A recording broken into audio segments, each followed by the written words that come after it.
The Browns offense, what do you see? What is going to be the challenge of this week? Yeah, obviously they're down, arguably like their best player in Chubb. A lot of respect for him. Guy I played with in college and whatnot, so definitely thinking about him. But despite that, knowing that they're going to come out, try to do what they have to do to get the job done. And I think, Watson at the helm, they're still going to try to run the ball. I think that's hats off to their head coach, and I think that's something that he wants to do, run the ball. So that's our main priority, stopping the run. And then I think they're going to try to get the ball to number 2, Cooper, and then put 8 in a lot of situations as well. And then obviously their tight ends come alive. So I don't think it'll be anything different, minus like Chubb, but I still think they're going to try to run the ball.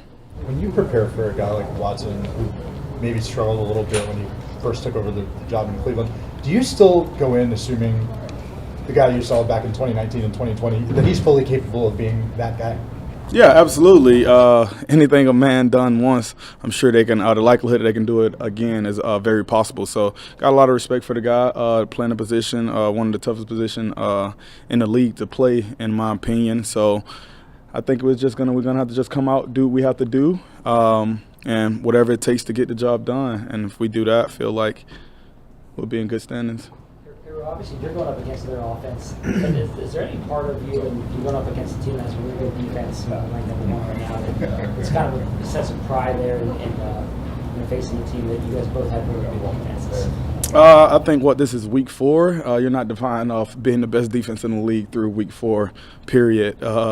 I think, it's a 17-game season, so it's what you're going to do late in the season. But hats off to those guys. I haven't watched them, so not really sure. I know they got some good players over there and whatnot, but I haven't really watched them, so I really don't care too much, if I'm being perfectly honest. Just more focused on our defense and what we're going to do to make sure we come out victorious in this game. Is that more broadly true for you, that there's really not a lot of value to you in paying attention to what other defenses are doing? I'm trying to see what I can actually gain from watching them. I don't think personally I can gain anything from watching their defense, and from what I hear, just based off in team, they play a completely different style of defense, But hats off to those guys for what they've done thus far in this season. I look forward to Sunday, and I think we do what we have to do and play our style offensively and defensively, then we'll come out victorious. Roquan, you've been with the Ravens long enough now to have ventured into each of these AFC North cities. How would you describe Cleveland in particular, or the division in general, when you go in there as the enemy, the intensity and whatnot? Yeah, you go in there as the enemy to go take over, and that's our plan, to actually go take over. I think they call it the Dawg pound. I consider myself a dog, so I'm right at home in that place. So I'm excited to get back in there, and I know they're a physical football team, but so are we. And at the end of the day, it's going to be the most physical football team that comes out of there, and whoever is the most physical football team in that game, that's who's going to come out victorious. And your question about the division, I think, in my opinion, I think it's the best division in football, without a doubt, if you look at it from top to bottom. Roquan, along those lines, how much do you embrace this 4-week stretch where you have 3 road games in the division?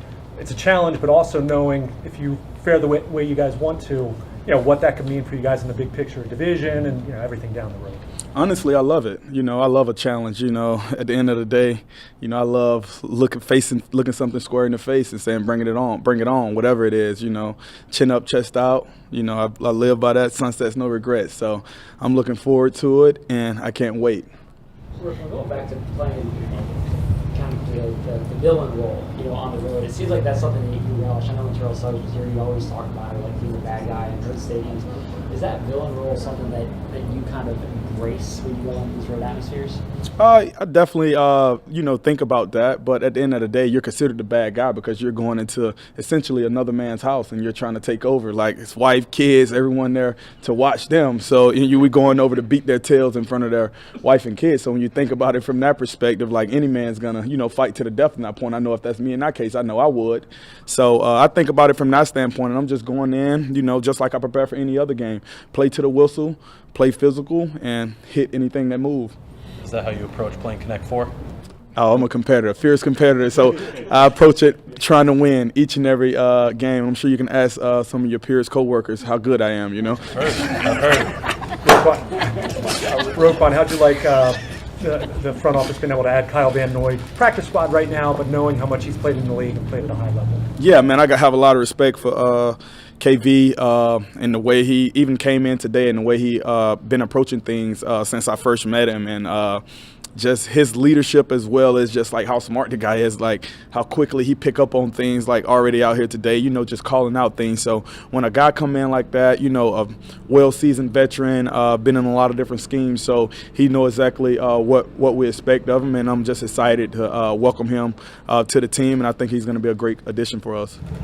How great is it when you get guys back in the practice field who've been hurt? Marcus Williams, Ryan Stanley, Tyler Leonard. Is that just kind of a boost when you see these guys back out there? Yeah, it's always good to, see somebody that maybe went down with something and just back out on the practice field. You always love to have your brothers back out there in the line of duty, and it don't get any better than that when you just have good players that return. But, whoever's out there, I know we're going to be prepared through and through, and whoever's out there is going to give everything they got. And to the whistle blows, we're going 100 miles an hour. Thank you, Rob. Appreciate it. Thanks, Thank you, Rob. Roquan.